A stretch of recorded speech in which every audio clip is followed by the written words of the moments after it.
একদিন আমার বড় পীরে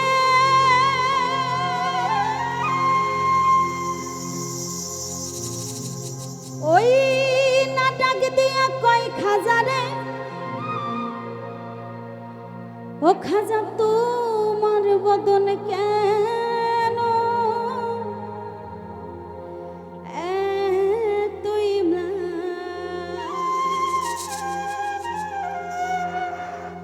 ওই খাজাই কয় পীর রে, ওরে 3 দিনের অনাহারে এই রুহের খোরাক গুরু আমার সামগা। আসলে এখানে কিছু কথা রয়েছে। এই যে রুহের খোরাক যেটা, এটা শুধু খাজা বাবা বড় পীর আব্দুল কাদের জিলানী রহমতুল্লাহ আলাইহি তার কাছেই বলেছিলেন এবং তিনি বুঝতে পেরেছিলেন যে রুহের খোরাক বলতে তিনি যে 3 দিন না খেয়ে আছে, সেই না খাওয়া জিনিসটা কি শুধু একমাত্র তার দয়ালই বুঝতে পেরেছিলেন। তো সেই দিক থেকে গান আশা করছি ভালো লাগবে। খাজা বাবা মারহাবা মারহাবা, খাজা বাবা মারহাবা মারহাবা, গেয়েছিলেন নবীর গুণগান। এই খাজা বাবা মারহাবা মারহাবা, খাজা বাবা মারহাবা মারহাবা, গেয়েছিলেন নবীর গুণগান, গেয়েছিলেন নবীর গুণগান।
ওই